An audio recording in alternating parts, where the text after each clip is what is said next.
समझ लिए हैं कि रिप्रेजेंट करना है किस चीज़ पर, नंबर लाइन पर। ये जितने भी नंबर दिए गए हैं ये सभी नंबर तो बारी बारी से हम करेंगे। अच्छा, लाइन तो इसे हम कहते हैं, लाइन तो ये है, ओके, लाइन ये है। अब इस लाइन पर अगर हम नंबर चढ़ा दे तो ये हो जाता है नंबर लाइन, नंबर लाइन। और हमें रिप्रेजेंट करना है 5, तो हम क्या करेंगे, यहाँ देंगे 0 और 1-1 सेंटीमीटर पर कट लगाएंगे स्केलिंग करके। 1 2 3 4 5 6 7 8 9 10, 1 2 3 4 5 6 7 8 9 10 ऐसे। और हमें कहाँ दिख रहा है 5, यहाँ पे देखेंगे हम, यहाँ दिख रहा है 5 यहीं पे है ना। तो हम यहाँ पर जो है एक पॉइंट दे देंगे, जैसे कि P हमने दे दिया, क्वेश्चन नंबर A है, P हमने दे दिया। और हम क्या लिखेंगे कि point P represent the 5 on represent 5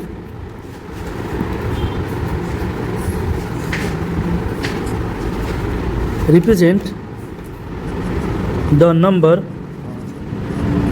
5 on the number line. ठीक है, इसी तरह से सेकंड नंबर जो क्वेश्चन है माइनस में है, तो हम क्या करेंगे, नंबर लाइन खींचेंगे, 0 इधर देंगे, -1 -2 -3 -4 -5 -6 -7 -8 इस तरह से। और रिप्रेजेंट हमें क्या करना है, -3 को रिप्रेजेंट करना है, -3 को। कहाँ दिख रहा है, दिख रहा है यहाँ पे। तो हम क्या करेंगे, वहाँ पे कोई भी एक अपना नंबर लिख लेंगे, कोई भी एक लेटर से, जैसे P ही हमने दे दिया। ठीक है, पॉइंट इसी तरह से सेम स्टेटमेंट लिख लेंगे जो कि ऊपर लिखा गया है, रिप्रेजेंट द नंबर -3।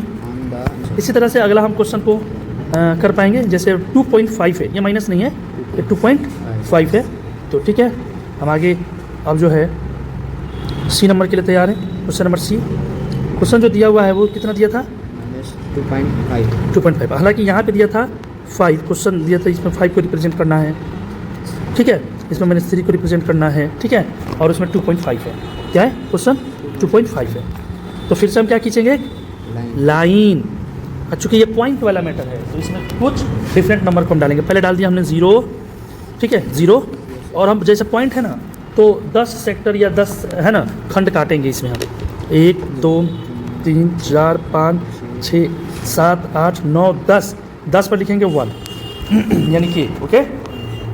फिर यहाँ काटेंगे 1 2 3, ये बड़ा रख देते हैं, ठीक है, थोड़ा मोटा, यहाँ पे भी मोटा, 3 4 5 6 7 8 9 10, 10 को थोड़ा मोटा कर देंगे, यहाँ 2 दे देंगे।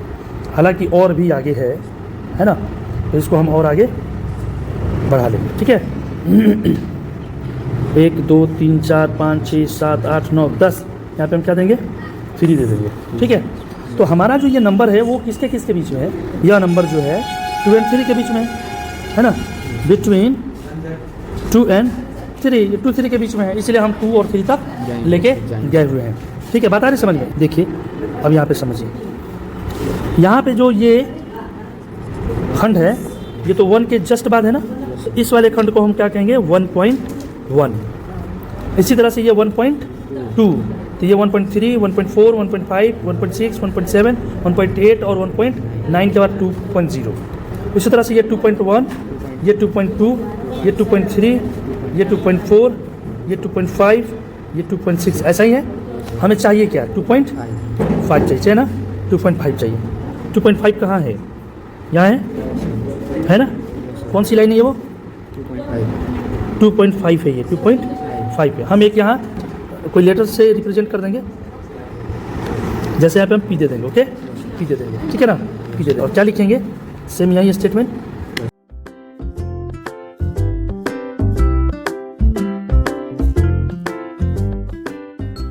वो रिप्रेजेंट करता है। तो ये मैं बता रहा हूँ ये डिफरेंट जो क्वेश्चन है ये कैसे होगा। अब यहाँ पे जो है माइनस में है तो लेफ्ट साइड में आ जाना। अब ये फ्रैक्शन वाला कैसे होता है ये सीखो, ठीक है। फ्रैक्शन वाला क्वेश्चन क्या है, ई में डी छोड़ दे रहा हूँ, ई बता रहा हूँ, ओके। 5/7 है, तो यह देखा जाता है, समझे, कि नीचे क्या है, नीचे क्या है, 7 है, ऊपर क्या है 5 है, यानी कि ऊपर छोटा और नीचे बड़ा है, तो यह हो गया प्रॉपर फ्रैक्शन। जब भी ऊपर छोटा नीचे बड़ा हो, प्रॉपर फ्रैक्शन हो, तो उसके लिए एकदम इजी है बनाना। देखो कैसे बनेगा, क्या करेंगे हम, एक लाइन ड्रॉ करेंगे, नीचे कितना है 7, तो यहाँ पे हम देंगे, अच्छा यहाँ पे क्या छुपा है 0 छुपा है ना, वहाँ पे 2 3 4 तो नहीं दिया, तो यहाँ पे हम दे देंगे 0, नीचे 7 है ना 7, इसलिए इक्वल पार्ट में हम 7 टाइम्स काटेंगे, 1 2 3 4 5 6 7। क्लियर, यहाँ पे लिख देंगे 1 2 3 4 5 6, ये भी लिख देंगे। ठीक है, लेकिन आपने बचपन क्लास में पढ़ा होगा कि एक बॉक्स आपको दिया जाता था और 7 खंड बांट दिए जाते थे, 1 खंड 2 खंड 3 खंड 4 खंड 5 6 7 ऐसा करके बांट दिया जाता होगा। ठीक है, काउंट कीजिए है कि नहीं ऐसा, 1 2 3 4 5 6 7 ऐसे, और ये डिफरेंट कलर से हम डाल देते हैं, जैसे आपका ये 1 हो गया, ये 4 हो गया, ये 7 हो गया। ठीक है, और मान लीजिए दूसरा कलर 2 हो गया, 6 हो गया, 3 हो गया और 5 हो गया, है कि नहीं है।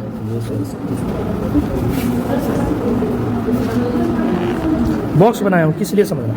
अब यदि आपको मैं कह दूँ कि बताओ, एक बात बताओ तुम, यह जो 1 है सिर्फ इसका फ्रैक्शन में बदलो, और मैं कह दूँ ये सैडेड है, सैडेड का फ्रैक्शन में बदलो, तो तुम क्या कहोगे, को खंड है 7 को नीचे लिखोगे, ऊपर 1 रंगा मतलब 1 लिखोगे, 1/7 का मतलब ये ना 1 रंगा हुआ, सैडेड 1 रीजन आउट ऑफ 7।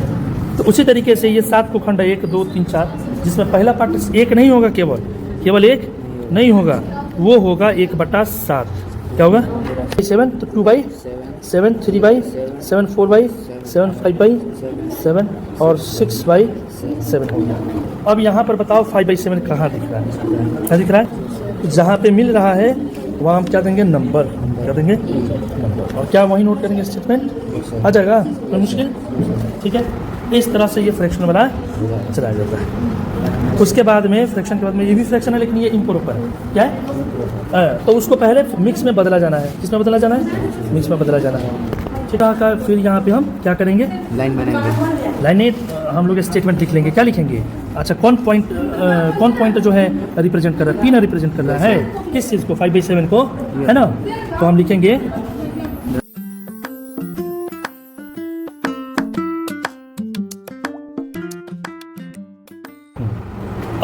अब इसके अलावा जो क्वेश्चन है वो क्या है, ये मैंने कहा था 8/3 वाला, है ना, ये कौन सा फ्रैक्शन है, इम्प्रॉपर फ्रैक्शन, जब नंबरेटर है ना डिनोमिनेटर से बड़ा हो जाए, पता है कि नहीं पता है, पता है ना, क्या पता है, when numerator is greater than denominator, it's called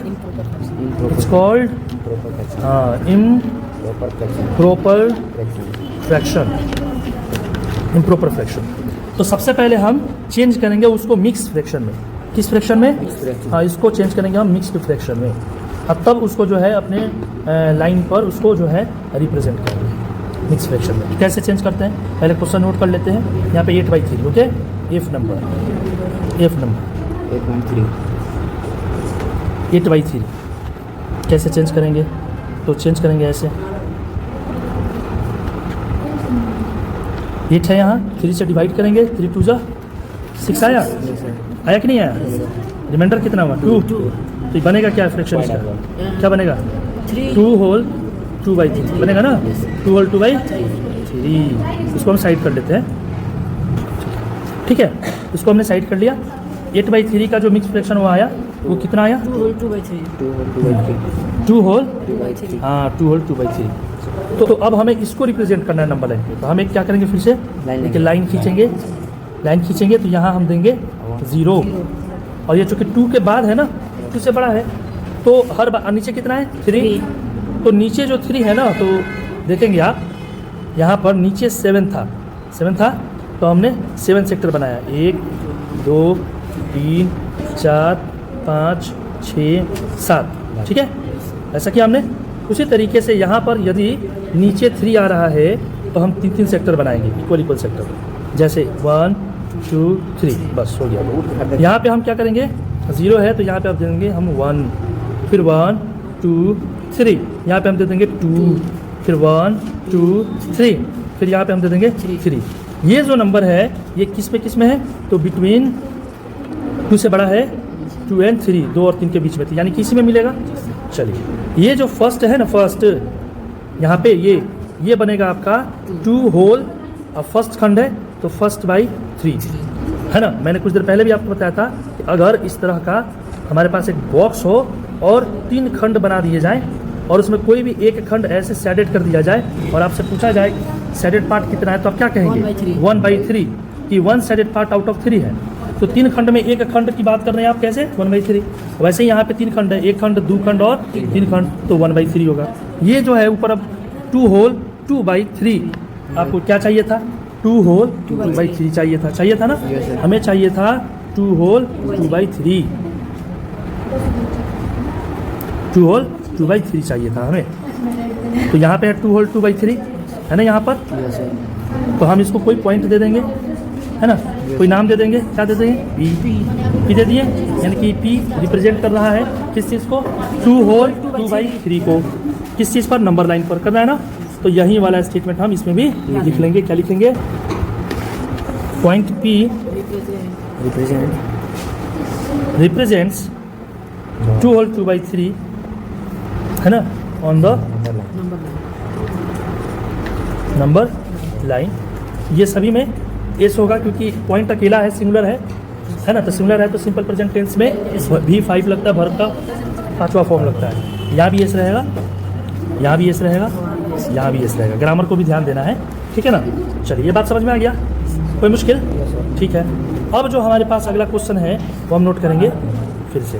देखिए जितने भी टाइप्स के होते हैं नंबर जो हम लोग रिप्रेजेंट करने हमारे क्वेश्चन में रिप्रेजेंट करने को आता है, वो हर टाइप का क्वेश्चन मैं लिख दिया हूँ और बारी बारी से सबको समझा रहा हूँ। अब हमारे पास कौन क्वेश्चन है 0.269, 0.269, मैं क्वेश्चन लिख लेता हूँ 0.269, 0.269, ओके 0.269, ठीक है। चलिए तो सबसे पहले तो 0 से बड़ा है, पॉइंट के पहले क्या है 0 है, ये इंडिकेट हो रहा है कि 0 से बड़ा है। क्वेश्चन क्या है 0 से बड़ा है लेकिन 1 से छोटा है, तो जब भी आएगा 0 और 1 के बीच में ही आएगा, जब भी आएगा ये 0 और 1 के बीच में ही आएगा। इसके लिए हम एक नेक्स्ट पेज ले लेते हैं, ओके नेक्स्ट पेज पे थोड़ा लंबा ये जाएगा, इसलिए इसके लिए हम नेक्स्ट पेज पे ले लेते हैं। क्वेश्चन जी हमने नोट किया 0.269 हमने लिया। चलिए अब हम इसको सॉल्व करेंगे। ये तो क्लियर है, यहाँ पे 0 होने की वजह से, देखिए यहाँ पे 0 होने की वजह से हमें मालूम चल रहा है कि दैट नंबर बिटवीन 0 एंड 1, 0 और 1 के बीच में है। तो हम क्या करेंगे, एक रेखा लेंगे, क्या करेंगे यानी कि लाइन खींचेंगे, लाइन खींचेंगे, उस लाइन पर 0 देंगे और यहाँ से ये जो लाइन है ना इस पे हम 10 वो सेक्टर बनाएंगे पॉइंट देने के लिए, 0.1 0.2 0.3 0.4 इस तरीके से करने के लिए, ठीक है। हाँ 0.1 0.2 0.3 0.4 0.5 0.6 0.7 0.8 0.9 एंड 0.10 नहीं करके सीधे 1 दीजिए। ये आपका हो गया, ये यहाँ क्लियर बात आ रही है समझ में। अब ये देखना है कि जो है इसमें कि 0.2 कहाँ है, यहाँ तक है और हमारा 0.2 यहाँ भी मिल रहा है।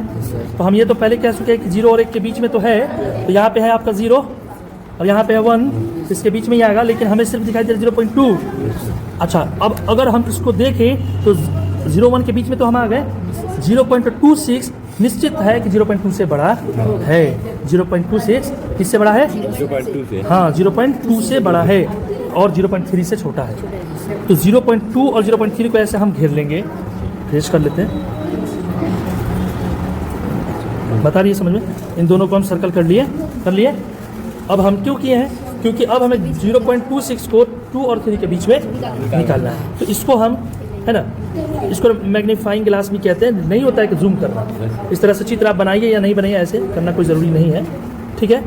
तो अब यहाँ से सीधे एक ऐसा लकीर मैंने खींच लिया और यहाँ से सीधे मैंने एक ऐसा लकीर खींच लिया, ठीक है। बात आ रही समझ में, लकीर बस खींच लेना, यानी कि रे खींच लेना, रे खींच लेना है, रे खींच लेना है, ओके।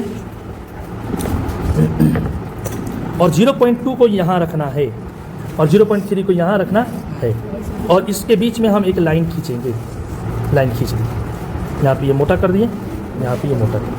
अब इनके बीच में कितना खंड चाहिए मुझे? 10 खंड चाहिए। तो लिखेंगे 0.2 तो रहेगा ही 1, 0.2 2, 0.2 3, थोड़ा गैप सही नहीं मिल रहा है यहाँ, 0.23, 0.2 4, 0.25 और 0.26, 0.27, 0.28, वेरी गुड, 0.29, वेरी गुड। उसके बाद 0.3, ये तो लंबा हो गया ना उधर, तो उतना लंबा नहीं जाना, इक्वल इक्वल डिस्टेंस होना चाहिए ना, इक्वल डिस्टेंस होना चाहिए। इसको भी हटा दीजिए, इसको करीब कर दिया जाए, इक्वल डिस्टेंस होना चाहिए, ठीक है। ये हो गया 0.29, 0.3, ओके क्लियर।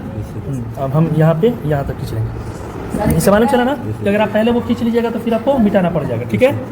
अब बताइए यहाँ पर हमको 0.26 ढूंढना है, देखिए तो कहाँ है, यहाँ है, यहाँ है, यहाँ, यानी कि 0.26 तो ये है, बट 0.269 नहीं मिला, तो हमको इन दोनों के बीच में अब की बार देखना होगा। जैसे पहले हम इन दोनों के बीच में देखे हुए थे, वैसे हमको अब इन दोनों के बीच में देखना होगा। बात आ गया समझ में? इसको हम घेरेंगे ऐसे, फिर यहाँ पे हम क्या करेंगे, एक लाइन खींच लेंगे, एक लाइन मैंने खींच लिया, ऐसे खींच लिया मैंने, और यहाँ पर हम रखेंगे 0.26 और यहाँ पे रख देंगे हम 0.27, लेकिन अभी नहीं, देखेंगे कहाँ तक जा रहा है वहाँ पे, ओके।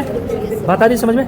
0.261, वेरी गुड, 0.262, 0.263, 0.264, 0.265, 0.266, 0.267, 0.268, 0.269 और लास्ट में आ जाएगा हमारा, बताइए क्या आएगा, क्या आएगा बताइए तो? 0.27 आएगा। 0. जैसे 69 है ना, तो उसको 70 कीजिएगा तो 0.27 आ जाएगा, 27। क्या आपको वो चीज़ मिला जो आप ढूंढ रहे हैं? क्या आप ढूंढ रहे हैं? देखिएगा 0.269, क्या 69 मिला? अब जाके मिला कितने बार में? 3 बार में। जूम कर करके हमने निकाला ना, जूम कर करके। तो इसको एक यहाँ ऐसे कर देंगे, इसको हम यहाँ ऐसे कर देते हैं, कोई मुश्किल? अब आपको जब यहाँ मिल गया तो आप यहाँ पे लिख सकते हैं ना, कोई एक पॉइंट दे सकते हैं, जैसे P दे दिया, और सेम स्टेटमेंट क्या लिखेंगे, क्या लिखेंगे बोलिए? Point P represents 0.26 the number 0.269 और बोलिए on the number line, ठीक है। कोई मुश्किल? ये क्वेश्चन ऐसे बनेगा अगर ऐसा रहा तो। सेम यही चीज करना है H में, सेम यही चीज है। अब हमारे पास ये क्वेश्चन है, अब ये क्वेश्चन थोड़ा आप लोग के लिए नया लग सकता है, लेकिन है सेम इसी के तरह, ओके। मैं सिर्फ उसको हिंट दे दूंगा, उसको बनाऊंगा नहीं, आप लोग बना के लाएंगे, ओके। मैं क्वेश्चन दे देता हूँ, जी था, अब की बार H 0.26 पे ये बार था ना, इसका मतलब जानते हैं क्या होता है? इसका मतलब होता है 0.26 26 26 26 बार बार रिपीटेड होता रहेगा, बार बार रिपीटेड होता रहेगा। इसको हम लोग ना रिकरिंग या रिपीटेड डिसिमल कहते हैं, रिपीटेड डिसिमल भी कहते हैं। रिपीटिंग डिसिमल ये बार बार आता है, तो हमको उतना नहीं लेना है, ठीक है, हमको उतना नहीं लेना है। हम ऐसे 2 बार 2 छः लिख लेंगे, बाकी को डॉटेड लगा देंगे। बात आ रही समझ में? ऐसे ऐसे ऐसे ऐसे, ठीक है, ऐसे दिख रहा है, ये हो गया, बस इतना हम लोग उसको करेंगे, ठीक है। अब कैसे रिप्रेजेंट करेंगे, थोड़ा सा हिंट में दे देता हूँ। आप पहले जैसे 0 और 1 के बीच वाला पहले आप निकालेंगे, 0 से लेकर 1 के बीच में, फिर आप उसमें ढूंढेंगे 0.2, फिर आप उसको ऐसे करेंगे जैसे ऊपर ये किया गया है, ठीक है। और तो 0.2 और 0.3 में आप ढूंढेंगे क्या? 0.26, तो बीच में आपको जरूर 0.26 मिल जाएगा। फिर उसको 0.26 से और 0.27 के बीच में आप ढूंढिएगा 0.262, फिर इसको जूम ऐसे कीजिएगा 0.262, यहाँ पे लिखेगा 0.263 और इसके बीच में जरूर आ जाएगा 0.2626। इतनी बार में ये सॉल्व हो जाएगा। जैसे ये बताया गया वैसे ही ये करना है। अब इसको तो आप करते करते चले जाएंगे लास्ट में, क्योंकि बहुत सारा है, तो यहीं तक करके छोड़ देना, ये आपका हो जाएगा। कोई मुश्किल? ठीक है, कोई दिक्कत?